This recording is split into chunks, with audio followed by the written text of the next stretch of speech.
to the Empowered Path podcast. This is your host, Jessa Francis, and I want to say thank you for being here with me today.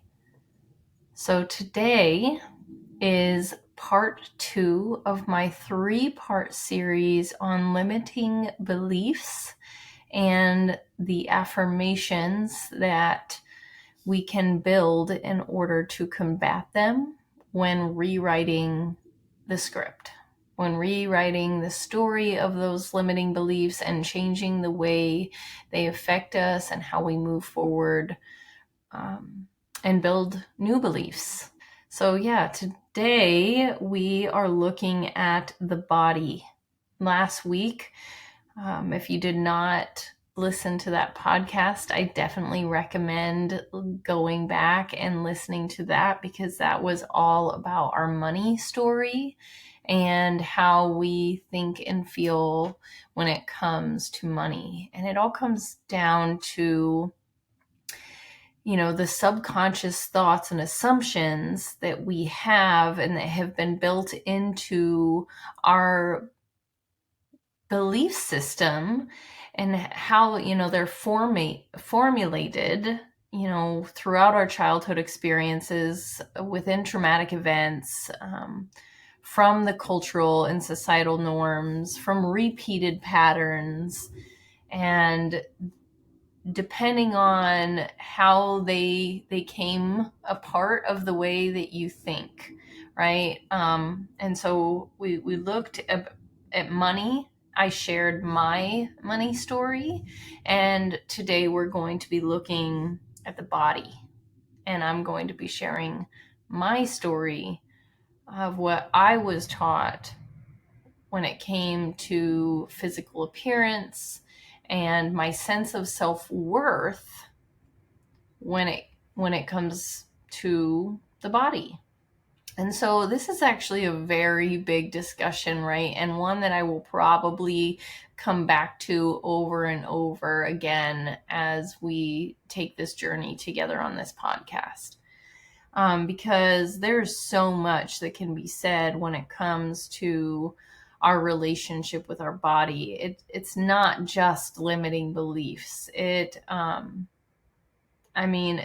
definitely tie into the limiting beliefs, but, depending on your personal experiences, there's such a profound impact, and the way that, it affects our behavior, our emotions, our relationships, our personal and professional growth, the way we identify because of our outward appearance is such a big topic. But for the sake of today, I just want to kind of dive in to the body, how I formed my limiting beliefs around my physical appearance, and what affirmations I am using today to make myself rewrite that story, right? So, body. As a female, there are some really big things that stand out when I look back on my past. And I've written some of this in memoir, and this is just a continual process that I work on all the time. But one of the big things for me that I realized throughout my writing process was that all of the women in my family, and the men too, honestly, were pretty typically healthy. Especially in my immediate family, we were all very physically active.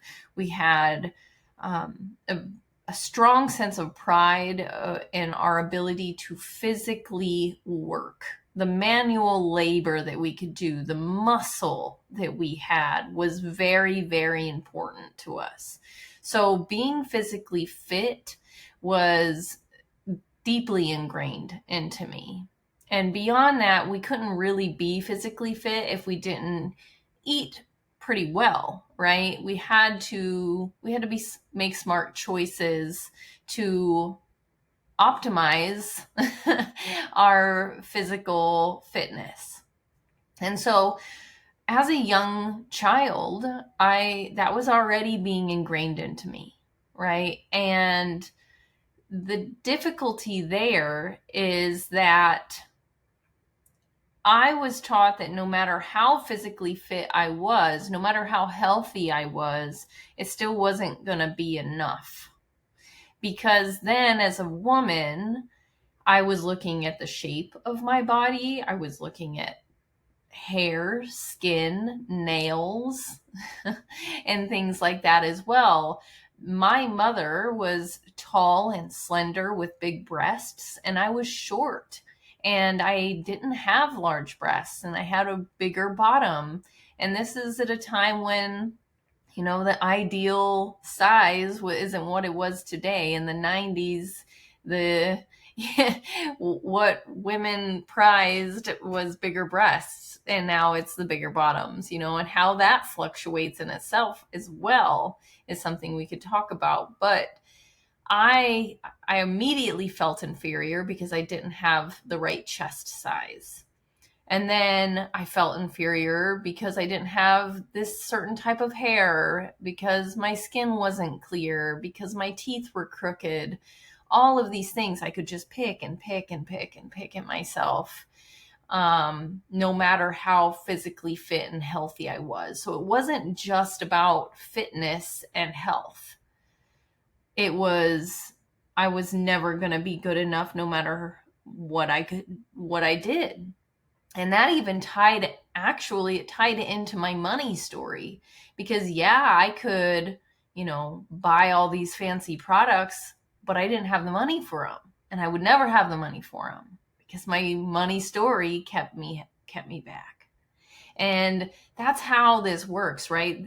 All of these interlink, and they grow together, and they become this monstrosity of negativity and low self-esteem, low self-worth, and this feeling of never being enough. Like, it didn't matter how fit I got, because I was still going to have bad skin. I was still going to have crooked teeth and frizzy hair. And I was never going to be able to fix that because I was never going to have the money to fix it. And I was, even if I did have the money, it's no guarantee, right? And so that tied deeply in to how I felt as a female, as a woman, as a sensual person. I wanted to step in when I was older to this idea of myself as this beautiful, sexual, divine feminine that had something to give. And this then turned into a terrible story when it came to my sex life and my sensuality, and how I would give myself up in ways that betrayed the core of me. And it all came back to, I felt like I had to overcompensate. I felt like I had to go above and beyond in order to have any sort of worth as a female, as a woman.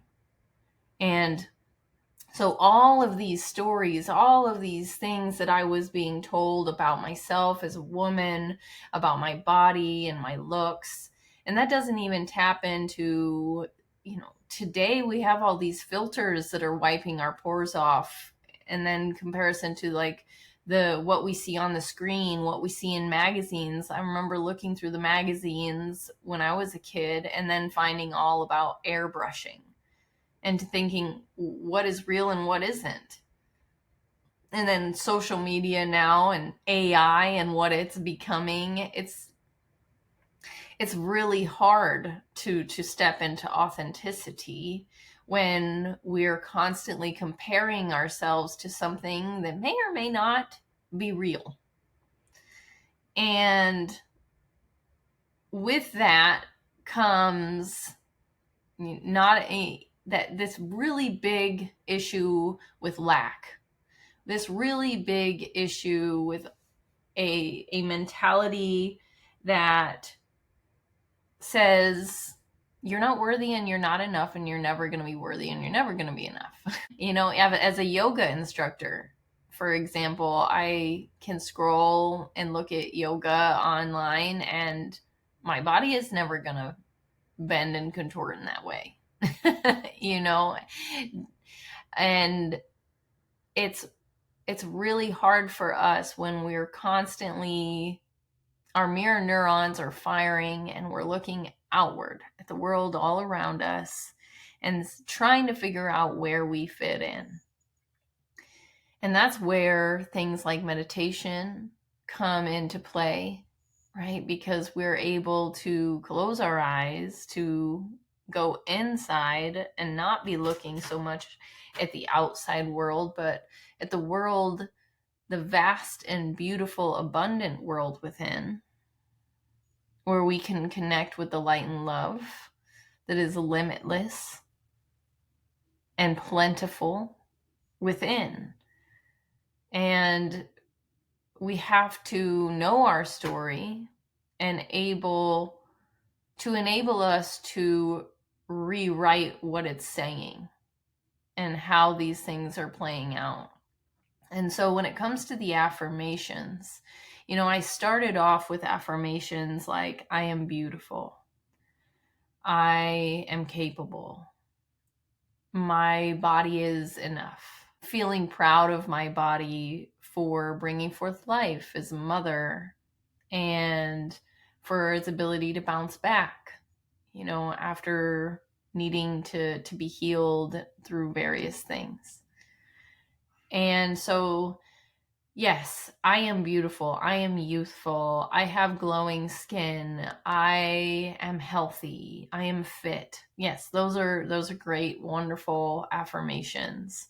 But if you're looking at trying to truly rewrite the limiting beliefs, you have to say things more along the lines of, my body deserves my love and respect. I appreciate and am so grateful for my body and what it provides me on a daily basis.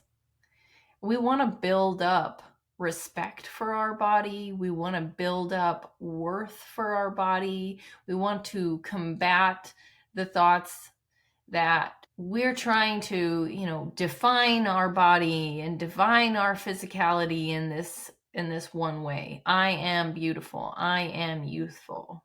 Like, we need to say things, that it doesn't matter if you're beautiful and youthful. Your body is a vessel that is carrying you throughout this life, that is providing you the ability to move, to see, to go, to do, to experience.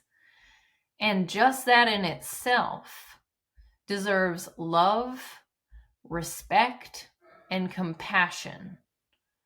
And so when it comes to building up affirmations that will truly help you feel better about yourself on that physical level, we need to talk about, I respect and love my body. I am so grateful for my body. And so if you want to dive in deeper here and you want to uncover for yourself the limiting beliefs that you have, where they stemmed from, and how they are actively showing up in your daily patterns and habits today, there are so many different ways of challenging and overcoming them, right? For me, it was the memoir writing. And if you want to start in on that program, reach out. But there's affirmations, there's positive self-talk, there's visualization, there's mindfulness and meditation. There's even cognitive therapy and neuro-linguistic programming and all kinds of techniques out there that we now have access to, right? But what it comes down to is we want to replace limiting beliefs with empowering beliefs. And you need to be self-aware enough to know where the limiting beliefs, what they are, where they came from, and then insert those empowering beliefs by actually identifying what you want, what is your ideal.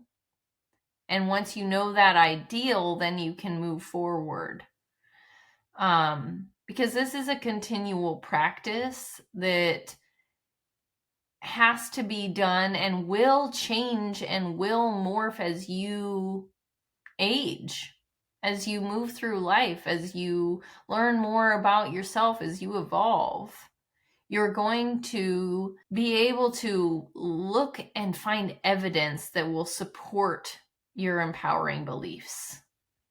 And you're going to be able to celebrate very small wins and achievements. You're going to make small actionable steps that align with your truth. And that truth is pretty much the same, but alignment as you navigate life and what is constantly changing around you requires you to be able to shift and move with it. And that's why I offer what I do in the Empowered Path, right? Because self-awareness, self-study, self-discovery equips us with the ability to know ourselves so that when we sit in meditation, we're not bombarded by this unknown uncertainty. That was like the biggest thing for me. I was so uncertain. I was so confused. I didn't know which way to move forward. So yeah, the basic affirmations I am were helpful for sure to start. But then I was able to narrow down my focus and to really get into the nitty-gritty of what I wanted for myself and be able to take those steps forward. And whether it's your money story, your body story, your relationship story, they need you to be aware. They need you to be in alignment. And in the Empowered Path, you have the self-awareness tools. You have the body movement. You have the meditations and the breath work. You have all of the things to set you up and to provide that path to empowerment, to empowering beliefs, to an empowered life. So I hope that this helps, and I hope that I was able to clarify and resonate with you, whether you're a man or a woman, because men have these problems just like women. They need to be a certain height. They need to have a certain size of muscle. They need to have all these capabilities. They need to provide. That we all have these stories. And whether your story was like mine or you grew up in a house where no one was healthy, no one took care of themselves. And where did that stem from? What is that story, and how can you uncover it? And how can you rewrite it? And let me tell you, it's actually simpler than it sounds. Memoir writing can actually, because of, if you have guidance, be much simpler than a lot of people think. So I offer you to take a big, deep inhale in and exhale. Go ahead and relax your jaw, relax your shoulders, put a smile on your face, because here in this space with me, you are seen, you are heard, and you are loved. And I am so grateful for another day that you have chosen to include me in it. I hope to see you soon, whether it is on social or in the Empowered Path. And I hope you have a beautiful and happy day.